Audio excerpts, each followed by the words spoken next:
दोस्तों नमस्कार। बिहार चैनल पर आपका स्वागत है। विज्ञान की एक बहुत ही महत्वपूर्ण चैप्टर को लेकर आज डिस्कस करने वाले हैं, वो है दर्पण। चलिए आज इसमें समझेंगे दर्पण क्या है, दर्पण कितने प्रकार के होते हैं और परीक्षा में इससे संबंधित किस प्रकार के प्रश्न पूछे जाते हैं। ठीक है, चलिए शुरू करते हैं। परिभाषा में जैसे कि दिखाया गया है, यहाँ पर दर्पण क्या है बताया गया है कि दर्पण वह वस्तु जिसमें परावर्तक सतह हो, जिससे प्रकाश को परावर्तित कर दे, उसे दर्पण कहते हैं। ठीक है, वह वस्तु जिसमें परावर्तक सतह हो। इम्पोर्टेंट भाग जो है परिभाषा का वो समझिएगा, परावर्तक सतह। अभी परावर्तक सतह क्या है और दूसरा है परावर्तित कर दे। आखिर परावर्तन की घटना क्या है, इन दोनों को समझेंगे पहले। ठीक है, परावर्तक सतह देखिएगा, एक ऐसी सतह, ठीक है, जिसमें प्रकाश यदि आए तो उसे उसी माध्यम में वापस भेज दे।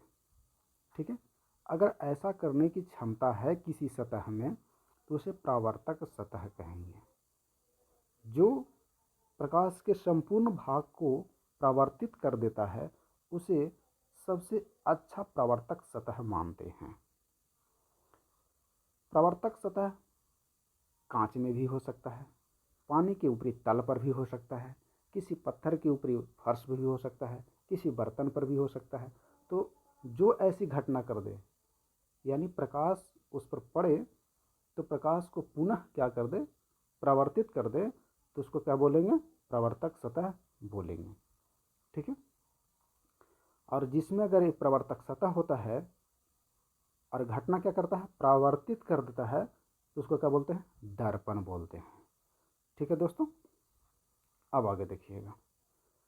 आगे है कि दर्पण कितने प्रकार के होते हैं।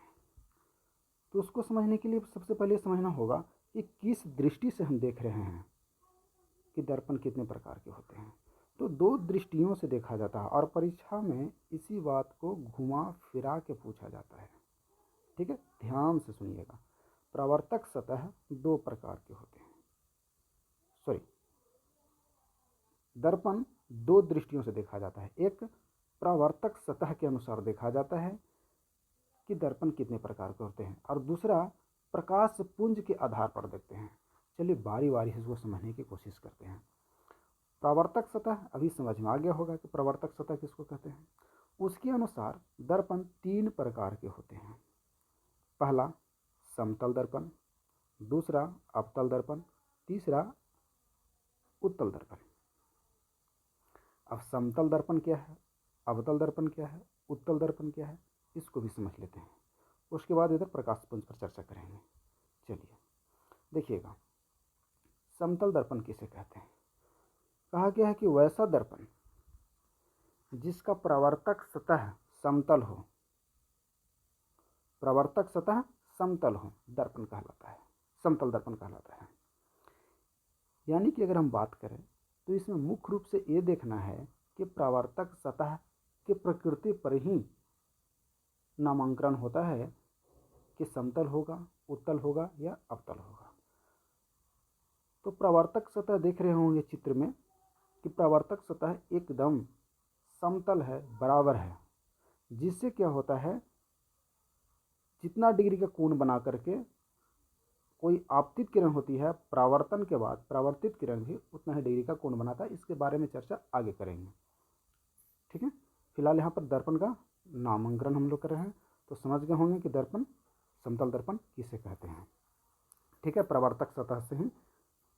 परावर्तक सतह ही महत्वपूर्ण भूमिका निभाती है नामावली में। ठीक है, अब आगे देख रहे हैं। अब यहाँ पर है अवतल दर्पण किसे कहते हैं। फिर वही बात, परावर्तक सतह पर ही ध्यान रखना है। वह दर्पण जिसका परावर्तक सतह बीच में धंसा हुआ हो उसे अवतल दर्पण कहते हैं। मतलब कि उसका जो दर्पण का बीच वाला भाग, मान ले दर्पण इस प्रकार का है, ठीक है, तो इसका बीच वाला भाग जो होना चाहिए इर्द गिर्द से धंसा हुआ होना चाहिए, इर्द गिर्द के समतल सतह से यानी प्रवर्तक सतह से धंसा हुआ, जैसा चित्र में देख रहे होंगे। अगर इस प्रकार है तो क्या कहेंगे, उसको अवतल दर्पण कहेंगे। ठीक है, यानी कि प्रवर्तक सतह जिससे प्रकाश टकरा करके वापस जाती है वो इर्द गिर्द की अपेक्षा क्या हो, धंसा हुआ हो, उसको अवतल दर्पण कहेंगे। आगे देखते हैं उत्तल दर्पण किसे कहते हैं। ठीक है, इसका भी नामावली में यानी नाम जब दर्शाएंगे तो इसमें भी प्रवर्तक सतह ही मुख्य भूमिका निभाती है। देखिएगा, जैसा कि परिभाषित किया गया है, वैसा दर्पण जिसका प्रवर्तक सतह, फिर यहाँ पर आ गया प्रवर्तक सतह, वैसा दर्पण जिसका प्रवर्तक सतह बीच में उठा हुआ या उभरा हुआ हो वह उत्तल दर्पण कहलाता है। मतलब यदि कोई दर्पण इस प्रकार से है तो इसका प्रवर्तक सतह बीच वाला भाग जो अन्य भाग की अपेक्षा उठा हुआ हो, उभरा हुआ हो, उसको क्या बोलेंगे, उत्तल दर्पण बोलेंगे। ठीक है, ये तो हो गई प्रवर्तक सतह के अनुसार दर्पण। ठीक है, 3 प्रकार के। अब देखते हैं प्रकाश पुंज के अनुसार दर्पण कितने प्रकार के होते हैं। प्रकाश पुंज के अनुसार भी दर्पण 3 प्रकार के होते हैं, समानांतर दर्पण, अभिसारी दर्पण, अपसारी दर्पण। परीक्षा में विशेष करके पूछा जाता है दोस्तों। ठीक है, और ध्यान दीजिएगा, समतल दर्पण को ही समानांतर दर्पण कहा जाता है, अवतल दर्पण को अभिसारी दर्पण कहा जाता है और उत्तल दर्पण को अपसारी दर्पण भी कहा जाता है। ठीक है, यानी इस दर्पण का दो नाम है, लेकिन दोनों का पहचानने का तरीका अलग अलग है। चलिए अब चर्चा करते हैं कि प्रकाश पुंज के अनुसार दर्पण 3 प्रकार के होते हैं, कौन कौन होते हैं और उसे कैसे पहचाना जा सकता है। चलिएगा, यहाँ पर देखिएगा, समानांतर दर्पण कहा जा रहा है वह दर्पण जो प्रकाश पुंज, यहाँ पर ध्यान दीजिएगा, प्रकाश पुंज और उस पुंज की दिशा कैसी होती है, यानी उस पुंज का आकार कैसा होता है प्रवर्तन के बाद, उस पर इसका पूरा फोकस करेंगे। फिर से सुन लीजिए, कहा जा रहा है कि कोई प्रकाश पुंज दर्पण से टकराने के बाद प्रवर्तन होने की घटना के दौरान उस प्रकाश पुंज का आकार कैसा होता है उस पर निर्भर करता है कि प्रकाश पुंज का नाम क्या होगा। तो देखिएगा, यहाँ पर दिया हुआ है समानांतर दर्पण वह दर्पण जो प्रकाश पुंज को समानांतर दिशा में परावर्तित कर देता है उसे समानांतर दर्पण कहते हैं। मतलब प्रकाश पुंज जब दर्पण से टकराती है और टकराने के बाद जब परावर्तित होती है तो समानांतर होती है। ठीक है, जैसा कि चित्र में यहाँ पर दिखाया गया है। अगर इस प्रकार से होता है तो उसको प्रकाश पुंज समानांतर करने वाली दर्पण को क्या बोलेंगे, समानांतर दर्पण बोलेंगे। ठीक है, अब आगे देखिए, अभिसारी दर्पण वह दर्पण जिसमें प्रकाश पुंज, ध्यान दीजिएगा दोस्तों, इसमें प्रकाश पुंज और बात करते हैं कि प्रवर्तन के बाद कैसी घटना हो रही है, एक बिंदु पर एकत्रित हो रही है। यदि प्रकाश पुंज प्रवर्तन होने के बाद प्रकाश एक बिंदु पर कहीं जमा हो रही है और ये जो करने वाला दर्पण है उसको क्या बोलते हैं, अभिसारी दर्पण भी बोलते हैं। देखिएगा, जैसा कि यहाँ चित्र में दिखाया गया है, एरो का निशान दिख रहा होगा कि अलग अलग क्षेत्र से इतने बड़े क्षेत्र से जो प्रकाश पुंज आ रहा था उसको किसी एक बिंदु पर एकत्रित कर रहा है। ठीक है, तो ऐसे प्रकाश पुंज को क्या बोलेंगे, अभिसारी प्रकाश पुंज या किरण पुंज। और जो दर्पण ऐसी घटना को करता है उसे अभिसारी दर्पण कहते हैं। ठीक है, अब आगे देखिएगा, अपसारी दर्पण ठीक इसका उल्टा हो जाएगा, अपसारी दर्पण वैसे दर्पण जिसमें परावर्तन के बाद प्रकाश पुंज एक बिंदु से फैल रहा हो। ठीक है, इसमें क्या होता है, प्रकाश पुंज एक बिंदु से फैल रहा है, जैसा कि चित्र में देख रहे होंगे, एरो का निशान दिखाई दे रहा होगा। ये प्रकाश पुंज क्या कर रहा है, एक बिंदु से फैल रहे हों, ऐसे प्रकाश पुंज को अभिसारी किरण पुंज या अभिसारी प्रकाश पुंज कहेंगे।